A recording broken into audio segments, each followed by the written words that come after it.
Welcome to the lecture part 3 of machine independent optimizations. In the last lecture we discussed induction variable elimination, strength reduction, etc. We also saw some parts of region based data flow analysis. Today we will continue with region based data flow analysis and then move on to the theory of data flow analysis. So, again very quick revision.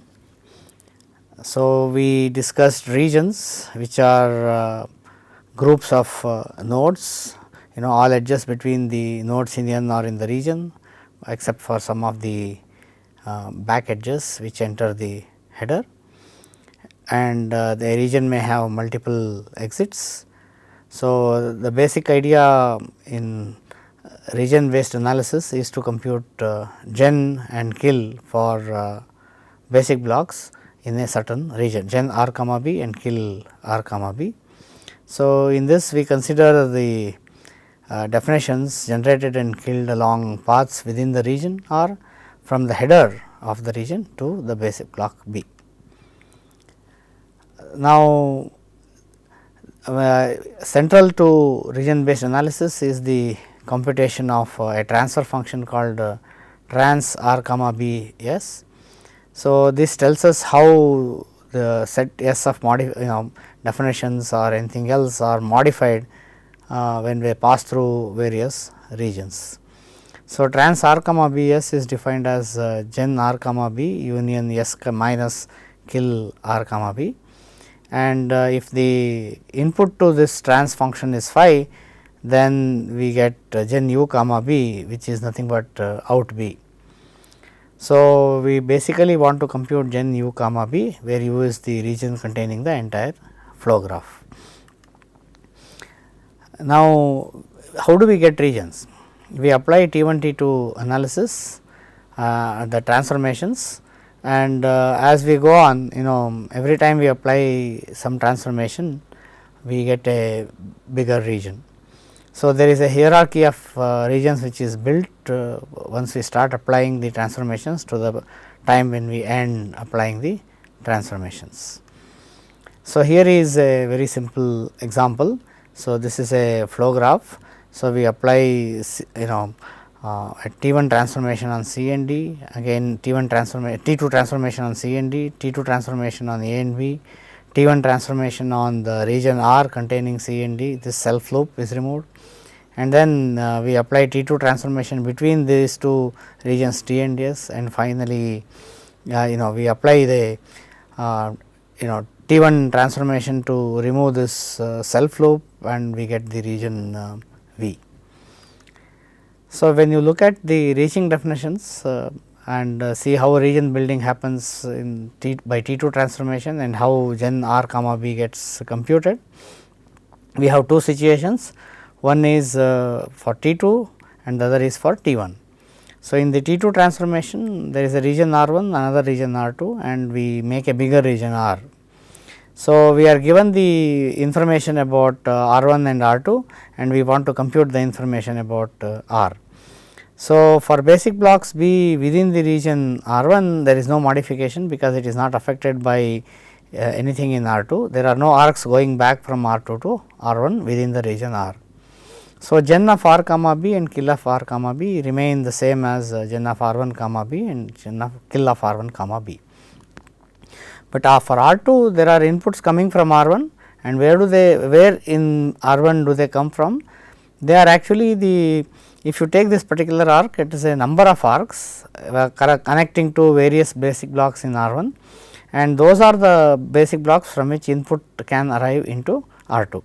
So, for this reason we define G as union of gen of R1 comma P, where the P is all the predecessors P of the header of R2 in R1 are considered. Similarly, K is intersection of kill of R1 comma P with the same definition, and now gen of R comma B for basic blocks in R2 or gen of R2 comma B union G minus kill of R2 comma B. So, taking into account all those informations which are coming from R1. So, and then we presented the T1 transformation. This is very similar. So, here the kill does not get modified at all when we go from region R1 to R, simply because we would have considered all the acyclic paths in R1 to the header of B in computing kill. So, the kill information remains the same, kill of R comma B is kill of R1 comma B, but the gen information is computed in a way similar to that of T2 transformation. So, we consider G, which is the union of gen of R1 comma P. So, P is the set of all predecessors of R1 in R. So, you take the header of R1 and then all the predecessors, that gives you the set of predecessors. So, this is what we did for reaching definitions. Then we saw how exactly it can be computed for this example. So, for each step, when we built a region R, we said how to compute the gen and R sets. Then we applied a T1 transformation to build S. Again we said how to compute gen and kill. Then the same for T, then for U, and finally for building region U, and then finally for the region V. So, now we still have not seen what happens to this analysis when we compare it to the iterative data flow analysis. So, these are our well known equations of iterative data flow analysis for reaching definitions: out B equal to gen B union in B minus kill B, and in B equal to union of out P, where P is a predecessor of B, and in B equal to phi as a matter of initialization. So, if we go through the out and in computation, in about 4 iterations the set converges and does not change thereafter, and here are the out values which we get finally, and this is what we get by region analysis, and you can see that they are identical. So, whether we follow the region based analysis or we follow iterative data flow analysis, the answers will be the sets will be very similar, not much difference between these two. Now, what happens if we want to tackle the available expressions problem? So, if you recall the available expressions problem and the iterative solution that we gave, we had this as a forward data flow analysis problem, and we use the confluence operator as intersection. So, here something similar happens. The picture seems to be exactly the same as the previous case. Yes, it is indeed so. It is just that for basic blocks within R1 there is absolutely no change as before, but for R2 there are some changes. Here the gen and kill equations are identical, gen of R2 comma B union G minus kill of R2 comma B, and kill of R comma B is kill of R2 comma B union K minus gen of R2 comma B. So, in other words, whatever is generated within R2, that is taken, and then whatever is coming from R1 is taken, and then whatever is killed by R2 is removed from that. So, that is exactly what we used to do before. So, that is what we do here as well, but the computation of G is slightly different, and similarly K is also different. So, available expressions, we wanted the expression to reach on all paths. So, justifiably this G is intersection of gen of R1 comma P. For the reaching definitions, any one path was okay, but here we need the expression along all paths. So, it is an intersection. K is a union instead of the intersection, because if the expression is killed along any path, then it is completely killed. So, the G actually computation involves an intersection and K computation involves union. Similarly, in the case of T1 transformation, the gen part remains as gen of R1 comma B, there is no change, whereas the kill changes. The reason is for gen we would have already considered all paths in the region R1, An expression gets generated going from the header to B if and only if it is generated along all acyclic paths, and hence back edges incorporated into R will not cause any more expressions to be generated. So, we need not consider this back edge when we compute the gen sets. So, gen of R 1 R comma B is same as gen of R 1 comma B, but in the previous reaching definitions example this was not so, whereas kill of R comma B was the same as kill of R 1 comma B, but and here it is different, kill of R 1 comma B union k minus gen of R 1 comma B. So, looks like the gen and kill equations are kind of interchanged from the reaching definitions problem to the available expressions problem. And like in the previous case, when we look at the available expressions problem in the iterative domain, we have the same kind of equations as before, and the confluence operator here is intersection, and the in B is U, the universe of all expressions. So, the value of again it converges in about 4 iterations. The final values are here, and the final values we obtain by region based analysis are here, and you can see that they are identical. So, whether we follow region based analysis or iterative analysis, the answer probably will always be the same, except of course, when there is a little bit of node splitting and so on, which we will see very soon. Then why do we want to apply region based analysis? In general, region based analysis is slightly faster than iterative analysis, but otherwise there is no huge advantage. So, how do we handle irreducible flow graphs? At some point of reduction in T1 T2 analysis, no further reduction is possible if the graph is irreducible, it will get stuck. At this point we split nodes, we have seen examples of this already.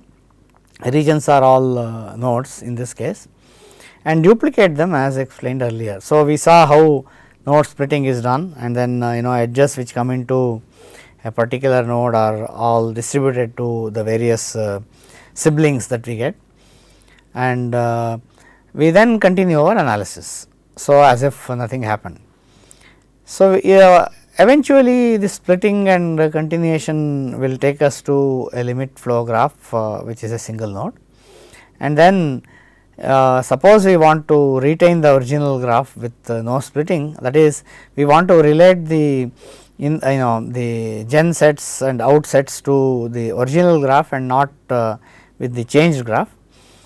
We can simply compute in of B in the original graph, B is in the original graph, as in of B1 meet in of B2 meet in of Bk, where B1 to Bk are all siblings of the split node B. So, this gives us a conservative estimate. So, in the reaching definitions problem this will be a union, in the available expression problem this meet operator will be an intersection. Splitting regions sometimes may be beneficial to optimizations, since data flow information may become a little more precise after splitting. For example, fewer definitions may reach each of the duplicated blocks than that reach the original node. The reason is we do not have as many incoming edges to the each node which has been split. Exactly one incoming edge to each of these split nodes exists, and therefore, we can probably have a little more precise data flow information when we split nodes, but then the penalty we pay is many nodes, explosion in the size of the control flow graph, and finally, the code generated will also be much more than in the previous case. So, that is the end of the lecture on region based analysis and optimizations. Now, we move on to the next lecture on the theory of data flow analysis.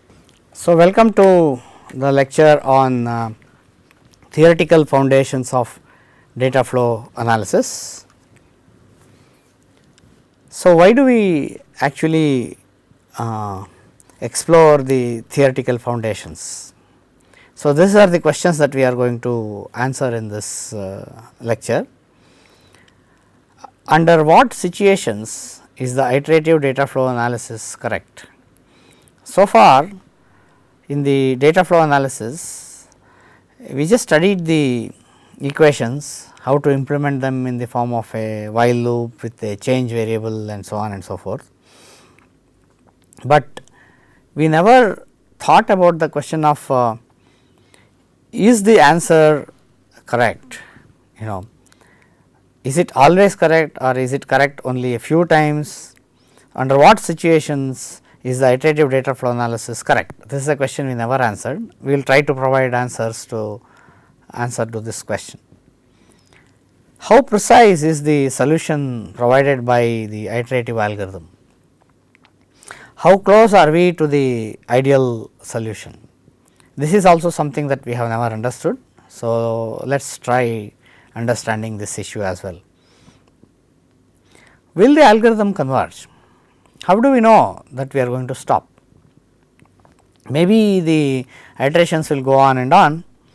So, there is a theory which ensures that the algorithms indeed converge, and we are going to study that theory now.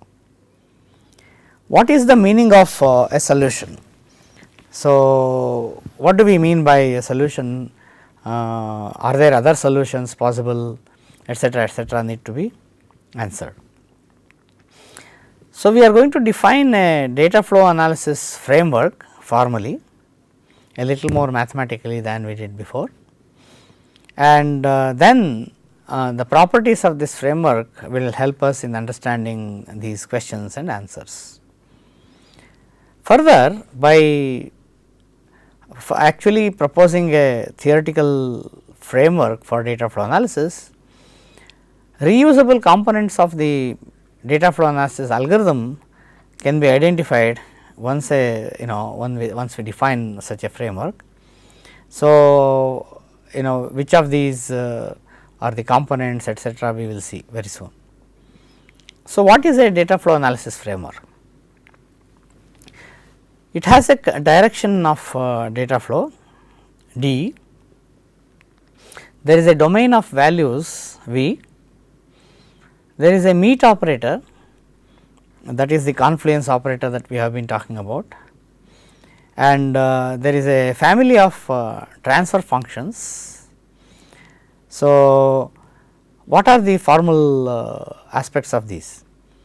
The direction of course is just forward or backward, we are not studying any other type of direction here, and the domain of values V along with the meet operator, they actually form a semi lattice. So, we are going to study what is a semi lattice and how is it applicable to our problem. The family of transfer functions V to V, so that is the domain and range are V to V, V and range is also V, and the family F includes constant transfer functions for entry and exit nodes, it includes identity transfer functions, etcetera. So, we are going to explore these possible topics very soon. So, what exactly is a semi lattice? So, a semi lattice is a mathematical structure, an algebraic structure. It consists of a set V and a binary operator meet. So, the inverted V is called as meet. So, that is the one we are talking about. So, why is it a binary operator? Because it takes 2 operands. So, what are the properties to be satisfied by a set and a binary operator in order to become a semi lattice? So, the set V is closed under the meet operation. In other words, whenever we say V1 meet V2 and we get an element V3. So, if V1 and V2 are in V, then V3 must also be in V. So, this is a well known closure operation and closure property. So, this must be satisfied for the set V and the binary operator meet. Meet is idempotent. So, that is x meet x is equal to x. Okay. So, nothing happens if you apply the meet on yourself. Meet is also commutative. So, x meet y is same as y meet x, and further it is associative.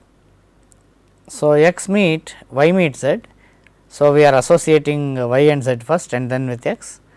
So, that is, and the answer you get will be the same as when you associate x and y first and then with z. So, idempotency, commutativity and associativity are all true for this set and the binary operator meet. The semi-lattice also has the set V rather has a special element called a top element. So, this is denoted as this T and read as top. So, this is in quotes the highest element in some sense.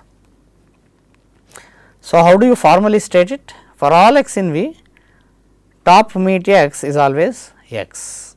So, the meet operation with the top always gives you the same element. So, this is the definition of the top element. There can only be one top element. Okay. So, there cannot be more than one in a semi-lattice.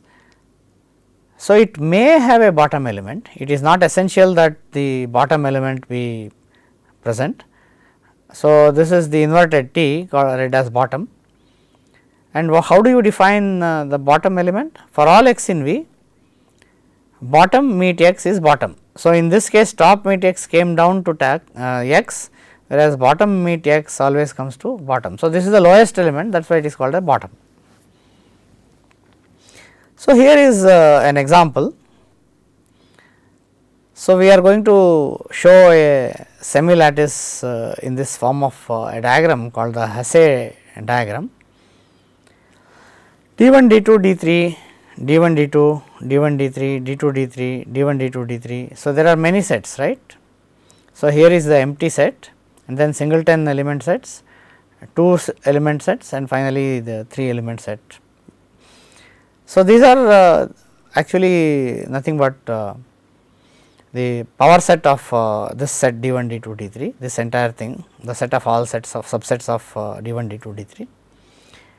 So, this empty set is the top element and D1, D2, D3 the entire set is the bottom element. The meet operator also defines a partial order less than or equal to on the set V. What is the property of this partial order? X less than or equal to y if and only if x meet y equal to x. So, in other words you want to actually call something less than something else. So, that is why it is called as a partial order and it is defined using the meet operator x less than or equal to y if and only if x meet y equal to x. So, in this case for example, so x less than or equal to y is indicated by the arrow direction y to x. So, this is y, this is x. So, x less than or equal to y. So, the lower elements are all less than or equal to the top element in that some sense. And this less than or equal to is the superset operator. Okay. So, this single element singleton D1 is a superset of the empty set. The D1, D2, D3 the full set is a superset of D1, D2 etc., etc. Any two elements x and y in a semi-lattice have a greatest lower bound GLB. So, what is the definition of G? Such that G equal to x meet y, G less than or equal to x, G less than or equal to y. So, G is lower than either x or y in that sense in the partial order, and if there is any other element z which is less than or equal to z x, then and it is less than or equal to y, then z is also less than or equal to G. So, in some sense the greatest lower bound is not the least lowest element in the set. Okay. So, you really cannot have, if you have any other z which is less than or equal to x and less than or equal to y, then it is also less than or equal to G. So, this is the largest element which is smaller than either x or y, both x and y. So, let us look at the semi-lattice of reaching definitions. So, this is what I showed you here. So, let us formally discuss it now. There are 3 definitions D1, D2 and D3. V is the set of all the subsets of D1, D2, D3. So, I already showed you. So, there are 3 elements. So, 2 to the power 3 is 8. So, we have 8 elements in V. The meet operator is the union operator. So, if you look at D1, D2 and take the meet operation D1 meet D2, then we get the union of the 2 sets D1 and D2, right. So, similarly, D1 and D3 will give you D1, D3 and the meet of D1, D2, D1, D3 gives you D1, D2, D3 and so on and so forth. The diagram shows the partial order relation induced by the meet operator. So, here this is the diagram we are referring to. We do not want to show the transitive relationship explicitly in this diagram. This is called as a Hesse diagram.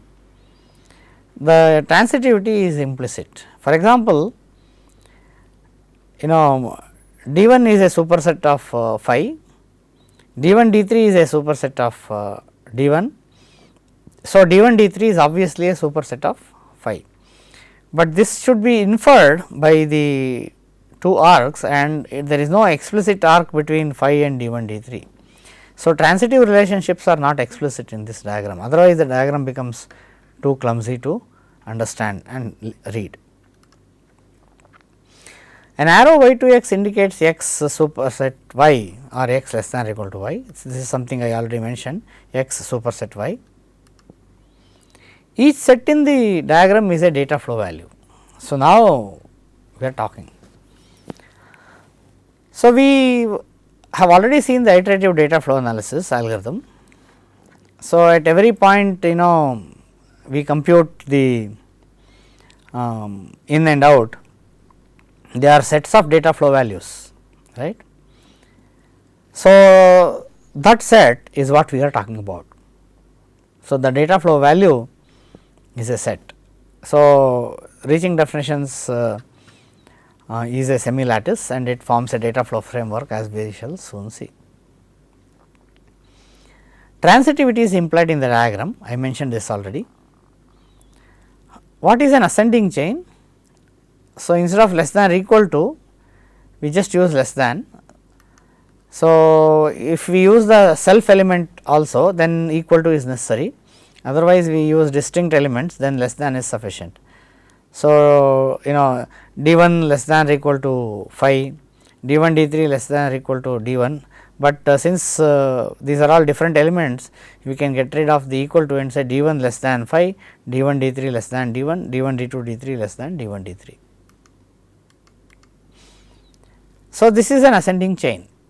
So, this entire thing is an ascending chain and the height of a semi lattice is the largest number of less than relations in any ascending chain. So, if you look at this 1, 2, 3, there are 3 edges which traverse to the top and the 3 is the height of this particular semi lattice. Semi lattices in our data flow framework will always be a finite height. We are not going to deal with infinite lattices, infinite height lattices rather, there may be infinite number of elements, as we will see soon. So, we discussed the semi lattice.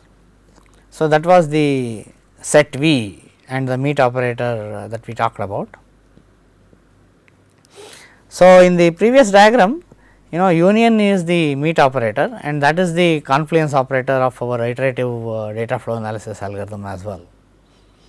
So, that is why whenever we take the meet, we get we take the union in the iterative data flow analysis. The data flow analysis framework also had a transfer function set f. So, what are the properties of this set f? F has an identity function I x equal to x for all x in V. So, it does not do anything, takes an element and returns the same element. this is a very important property, f is closed under composition. So, that is if f and g are in the set f, then f dot g, which is the composition of f and g, is also in the set f. So, this is the one which enables us to take one quadruple at a time, look at the transfer function for that quadruple, then compose the two transfer functions and get the transfer function for two quadruples. So, if we do this for all the quadruples in the basic block, we get the transfer function for the entire basic block. So, this is a very important property, and let us again consider the reaching definitions problem. Assume that each quadruple is in a separate basic block, okay. And then we have this equation out B equal to gen B union in B minus kill B, right. So, if you generalize this and call out B as f x, okay, then in B is actually the input that we are going to use. So, that is the x we are talking about. So, B is not the parameter, okay. In B is the parameter and it is modified in this function. So, f x equal to g union x minus k, where g is gen B and k is kill B. So, this is the general form of the equation as a function. So, if you consider two such functions, transfer functions, one for each basic block, which consists of only one quadruple in this case, we have f 1 x is g 1 union x minus k 1 and f 2 x is g 2 union x minus k 2. So, these are the two transfer functions of two basic blocks B 1 and B 2. There is an identity function in the set. So, we easily verified, make g and k, that is gen and kill phi. So, in that case we get f x equal to x, okay, g is phi and k is phi. So, identity function already exists. So, if you consider this as the general form of transfer functions in the reaching definitions case, g and k are of course constants, right. So, this includes an identity function as well. Suppose control flows from B 1 to B 2, there is an arc from B 1 to B 2 in the control flow graph. Then whatever comes to basic block B 2 is the output of the basic block B 1. So, we look at f 2 of f 1 of x. So, f 1 processes the input x and the output is given to f 2 as input. So, that is why f 2 of f 1 of x. So, when we expand this and substitute, we get g 2 union. So, this is our x, which is f 1 x. So, g 1 union x minus k 1 and then minus k 2 as usual for the f 2. So, just rewrite the right hand side. So, you can write g 2 union g 1 minus k 2 union x minus k 1 union k 2. So, we can simply say k is k 1 minus union k 2. So, this part, right. So, and g is g 2 union g 1 minus k 2, that is very easy to see, right. So, g 1 minus k 2. Now, they are constants again, right, k and g are constants computed from k 1 g 1 k 2 g 2. So, if we do this, then this again is of the form f x equal to g union x minus k. So, this is g, this is k. So, this entire f 2 of f 1 of x is of the same form as the original equation, and f 2 of f 1 of x is nothing but the composition of f 2 and f 1. So, f 2 dot f 1, and therefore, composition property is true for the reaching definitions example.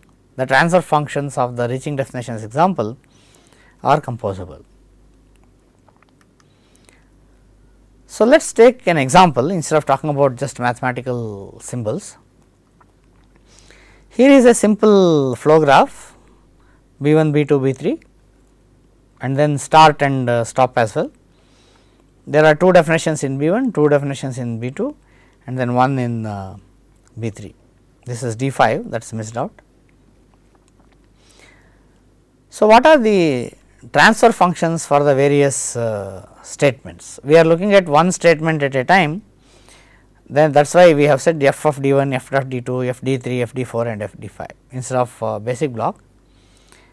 So, the definitions generated by d 1 are d 1 union x minus d 4. Why? D 1 is defining A. So, it kills all statements with A, which are defining A.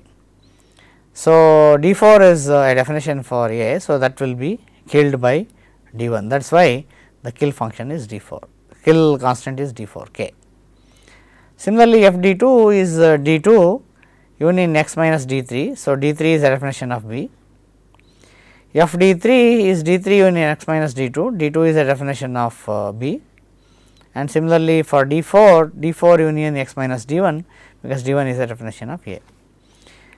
Interestingly, for D 5, we have f d 5 equal to D 5 of course union x minus phi, because there is no definition of C elsewhere in the control flow graph.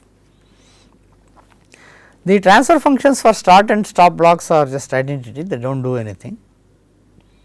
Now, let us compute the transfer functions of the basic blocks and show composition. F d 2 dot f d 1 x is D 2 union D 1 union x minus D 4 minus D 3. So, this the f d 1 part and the outer part is the f d 2 part. So, we get D 1 D 2 union x minus D 3 D 4. Intuitively this is what we get, it generates D 1 and D 2 and kills all others with A and B. So, that is D 3 D 4. Similarly, f b 2 is D 3 D 4 union x minus D 1 D 2. So, that is exactly the other way, and f b 3 is f d 5, which is D 5 union x, doing nothing else, generates D 5 and then whatever is coming inside passes it out. What exactly is monotonicity of the data flow framework? Unless we understand, this is a very important property, and let us see what it means. So, a data flow framework DFV meet is monotone if for all x y in V and f in the capital F, that is the f is a member of the transfer functions family, x less than or equal to y implies f x less than or equal to f y. In other words, if x is smaller than y, f x is smaller than f y in the lattice theoretic sense.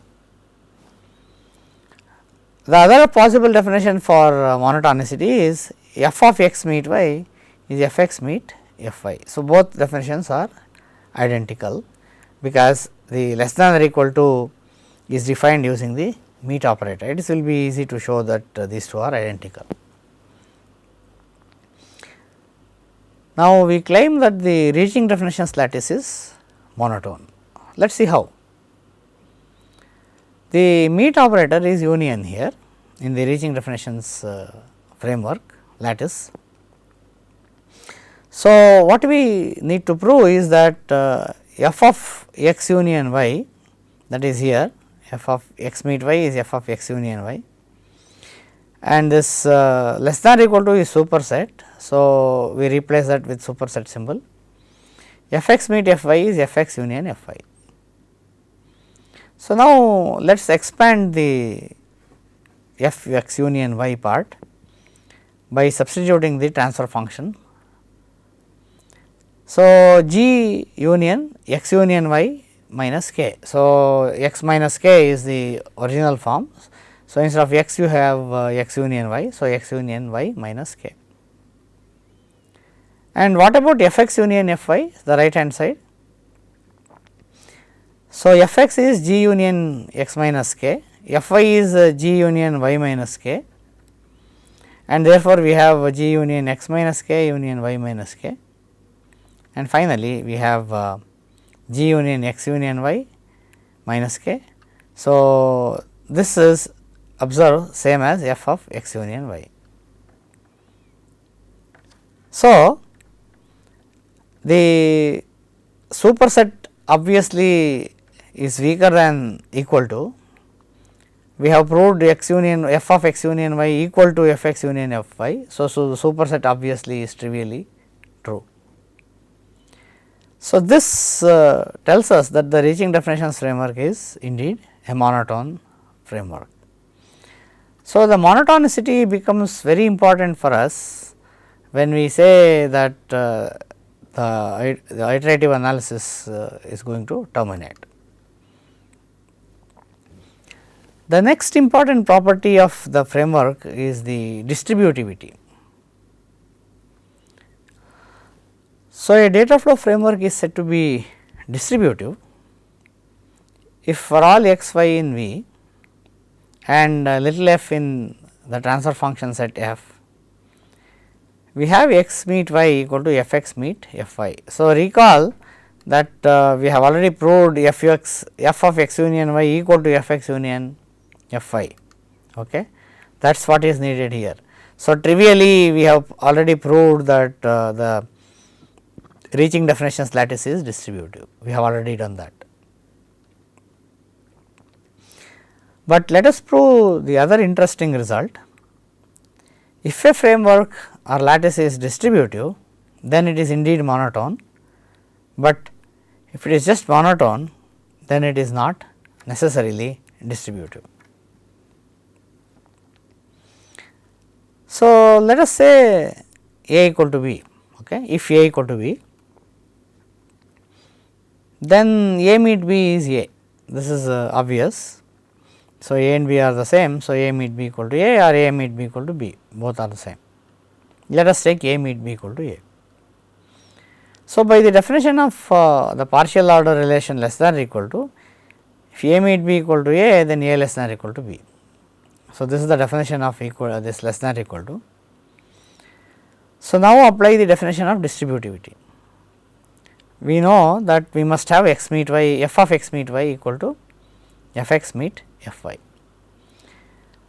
So, these two are now going to be substituted for A and B, because A equal to B is needed and we have f x meet y equal to f x meet f y. So, this is A, this is B. So, we substitute in this particular relation A less than or equal to B.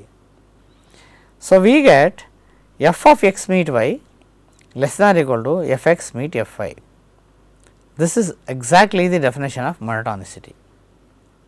So, distributivity indeed implies monotonicity, but monotonicity does not imply distributivity trivially, because this is less than or equal to, whereas equal to is a stronger relation. So, it is easy to construct a counter example to show that a lattice which is monotone need not be distributive. So, we will see one very soon in the constant propagation framework later. So, we have proved that the reaching definitions lattice is also distributive, it is monotone and it is distributive. Now, let us take a look at the iterative algorithm for data flow analysis, assuming that there is a forward flow. Out of B 1 is some initial value, and for each basic block B not equal to B 1, we have out B equal to top. So, remember the lattice of reaching definitions, top is phi, okay, nothing. So, this is a DFF data algorithm for forward flow. So, we do not use any reaching definition confluence operator here, we use the generic meet operator here. That is why the generic top value has been used, not phi. The change part remains while changes to any out occur do. For each basic block B not equal to B 1 do. So, we go on iterating until the out or in sets are changing, or rather do not change anymore. So, in B is meet of out P, where P is a predecessor of B. So, we had union here in the reaching definitions case, intersection in the available expressions case. So, the generic operator is meet.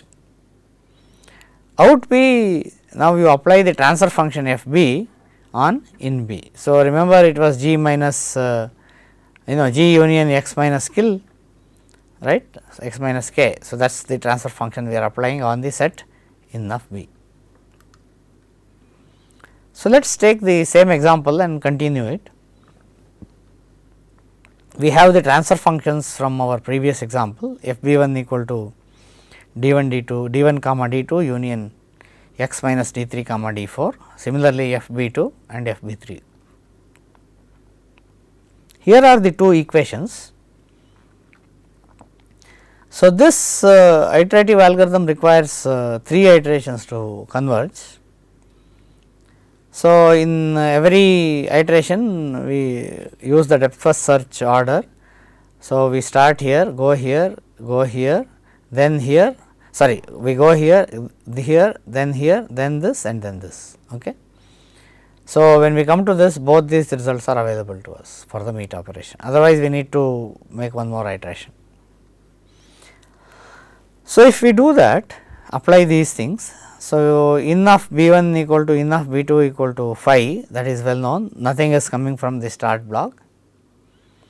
Out of B 1 is d 1 comma d 2, that is very simple to see. So, these are the only two definitions which come out, and that is what we get that by f b of in B. So, in B is phi. So, if you apply f of B 1, then you get x minus phi, this is actually in B is phi. So, this becomes phi minus d 3 d 4, nothing. So, that is phi again. So, this part is d 1 comma d 2, that is what is mentioned here. It is very similar, out B 2 is similar, in B 2 is phi. So, we apply x as phi here.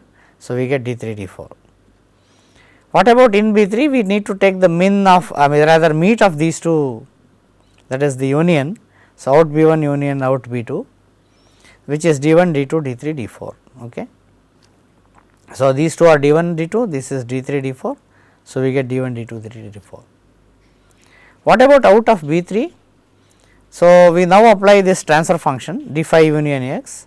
So, that is d phi union in of B 3, that is the x, the parameter coming in. So, we get d 1 d 2 d 3 d 4 d 5. So, this is intuitively also correct, because whatever comes here and what is generated here will all be available, will all reach this point. So, this point all the 5 definitions reach, that is why the reaching definition set contains all these here. What are the properties of the iterative data flow analysis algorithm? So, we have defined many terms now, monotonicity, distributivity, composition of transfer functions and so on and so forth. Let us see where some of these actually fit. If the iterative algorithm converges, the result is a solution to the data flow equations. So, we are not saying it converges, we will see that a little later. If it converges, then the result is a solution to the data flow equations. So, this is obvious because we iterate. See, if the equations are not satisfied by the time the loop ends, at least one of the outsets change and then we iterate again. So, if they were not satisfied, then we would have iterated again and again, So, the constraints that we have set should have been satisfied. So, only then the outsets or insets do not change from one iteration to another, and that is the time we stop. If it does not change once, it does not change again in any of the other iterations as well. If the framework is monotone, then the solution found is the maximum fixed point of the data flow equations. So, maximum fit point is a property such that in any other solution, values of in B and out B are less than or equal to the corresponding values of the MFV. So, this is the maximum solution. So, any other solution is actually going to be just weaker. Okay. So, this property can be proved by induction.